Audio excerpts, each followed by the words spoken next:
Oi! Você me desculpe eu não estar aqui com aquela alegria de sempre, com aquela verve, porque o meu coração está partido de dor. Como brasileiro, como amante do futebol e como torcedor apaixonado pelo Brasil. O Brasil. Bom, eu vi na Folha que aquele terreno que o Flamengo usava para colocar o alojamento dos atletas da base era tido na prefeitura como estacionamento. Daí você vê o tipo de relação safada.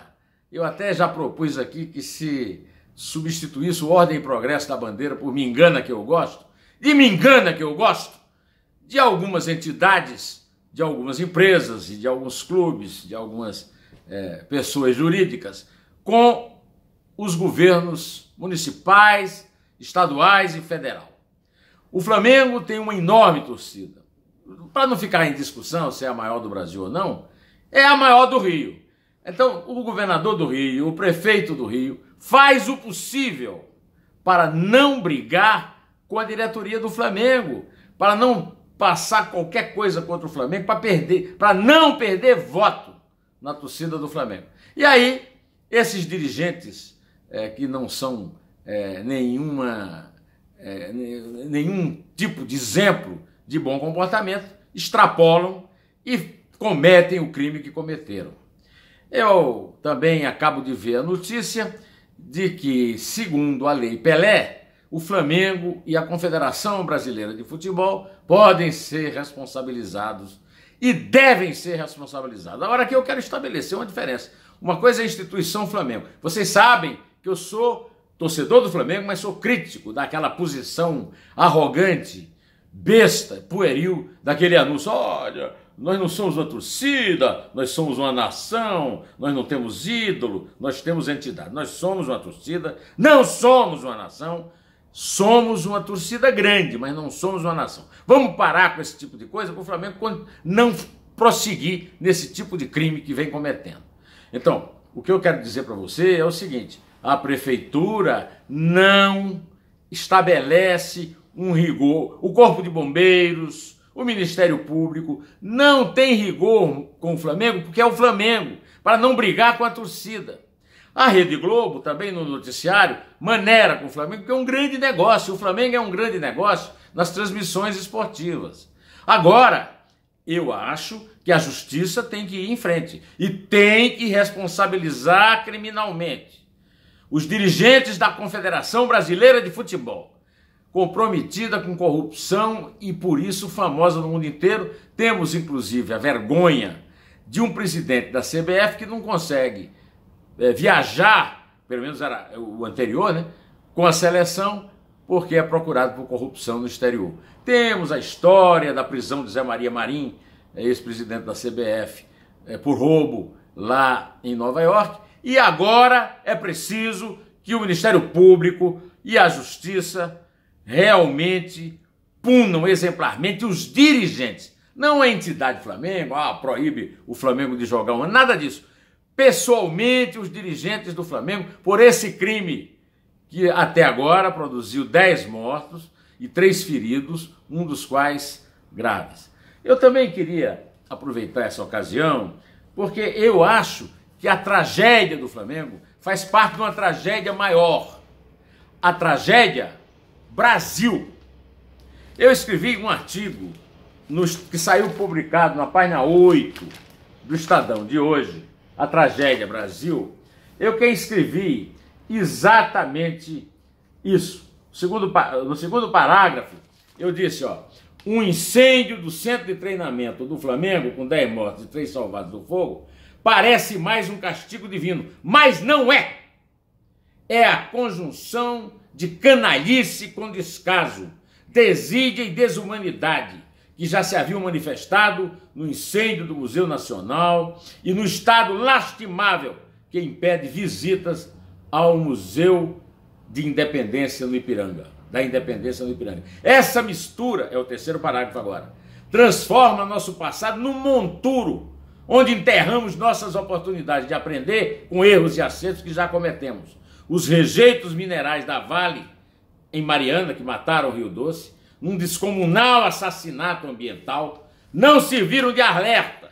E 3 anos depois, a lama seca de Brumadinho apodrece o Paraopeba e se prepara de forma lenta, mas incansável, para emporcalhar Três Marias e trucidar o Rio São Francisco, o Velho Chico, rio da Unidade Nacional. Eu já falei aqui que na democracia não dá para escapar da nossa responsabilidade. Eu não quero que todos os brasileiros sejam processados criminalmente por causa do crime da Vale e do crime do Flamengo. Não é isso. Quem andou me escrevendo, achando que eu tinha dito isso, não ouviu corretamente. O que eu quero dizer é que na democracia nós assumimos a responsabilidade sobre os eleitos. Nós temos uma democracia representativa. E eu disse que a tragédia Brasil tem a agravante de não contar com o Deus ex machina do teatro grego, aquela solução final implausível em que os justos são recompensados e os culpados punidos. E às vítimas só resta reclamar, em vez de apoiar, aplaudir, glorificar, eleger e até endeusar os vilões que as massacram. Então, essa tragédia terrível em que 10 famílias ficaram mais que enlutadas, perderam seus futuros, 10 garotos tiveram a sua vida e o seu talento interrompidos, não pode ficar impune. O Brasil não conseguirá sobreviver à desgraça de ser, ainda hoje, o país da impunidade, como escreveu num livro magistral meu amigo jornalista paraibano Sebastião Barbosa, a respeito do assassinato brutal de sua tia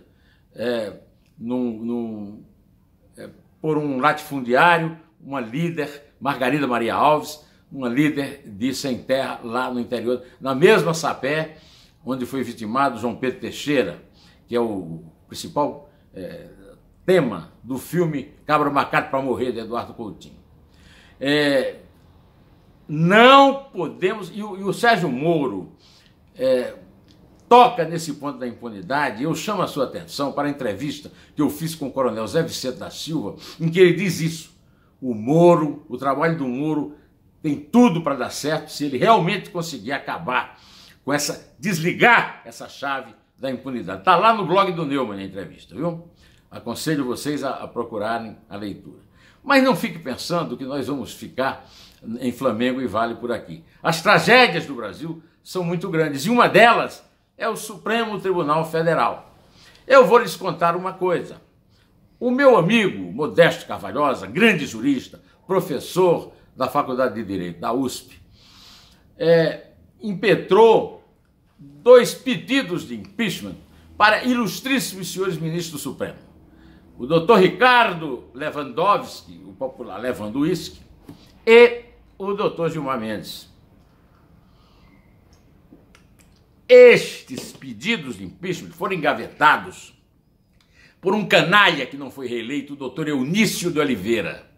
Está lá amargando a derrota eleitoral no Ceará, no meio daquela confusão em que ele e o PT puseram Fortaleza. Você já sabe, aquele banho de sangue em Fortaleza. Pois é, a semana que vem o doutor Modesto me disse que vai voltar a impetrar os mesmos pedidos para Davi Alcolumbre. Eu espero que o Davi Alcolumbre cumpra o seu dever e não fique com medo de poder ser perseguido por esses morcegões lá do STF, porque ele tem apoio popular. O Josias de Souza, no seu blog, chamou a atenção para uma conversa que ele teve, ele não conta quem foi o ministro, com o ministro que ficou assustado com o fato de que não há um comentário nas redes sociais que seja positivo em relação aos 3 saltadores da República. O Lewandowski, que eu citei aqui, o Gilmar Mendes, que eu também citei aqui, e o Dias Toffoli. Pois bem, espero que esses 2 pedidos de impeachment e também um novo, ele já fez um pedido para o novo presidente, para o impeachment de Dias Toffoli. Não falta material para o impeachment de Dias Toffoli. Um dia desse eu comentei com você a corrupção, o fato de que o irmão dele, o Tiziano Toffoli, pegou 1 milhão para pagar pelo prefeito, o prefeito renunciar, lá de Marília. Pediu 1 milhão para a campanha e 1 milhão porque perdeu a eleição e precisava pagar as dívidas de campanha. Bom, isso está numa delação premiada. Pois é, eu tenho a falta de sorte de conviver permanentemente com a canalice do Supremo. Vocês se lembram da história da entrevista do Marco Aurélio na Roda Viva? E aí, eu peço licença a você para ir consultando umas anotações que eu fiz e pus no celular da Isabel, que me cede com muita satisfação e com muita generosidade. Acontece o seguinte: o Léo Pinheiro citou na delação que ele fazia e que pediu homologação o Dias Toffoli. A Veja deu isso na capa. A delação passou 2 anos e meio até ser homologada. E quando veio, não veio mais com o Dias Toffoli. Você pode imaginar por quê? O Sérgio Cabral não consegue fazer a delação premiada sobre a justiça porque os advogados não querem processar o Supremo. Agora, nós temos aqui uma coisa, anotações que eu fiz aqui, e aí o celular não me ajuda muito, porque de repente apaga, mas eu já voltei aqui, e eu quero consultar aqui. Palocci assinou 3 acordos de delação premiada em 2018. 2 com a Polícia Federal de Curitiba e de Brasília. Esses acordos foram homologados pelo TRF4, pelo desembargador João Pedro Gebran em junho de 2018 e pelo ministro do STF Edson Fachin em outubro de 2018. A delação com a PF de Brasília envolveu organização criminosa no Poder Executivo Federal, crimes do sistema financeiro nacional e atuação ilícita de Lula e Dilma no fundo de pensão. O terceiro foi com a força-tarefa da Operação Greenfield, que apura desvios no fundo de pensão, coordenada pelo procurador Anselmo Henrique Cordeiro Lopes.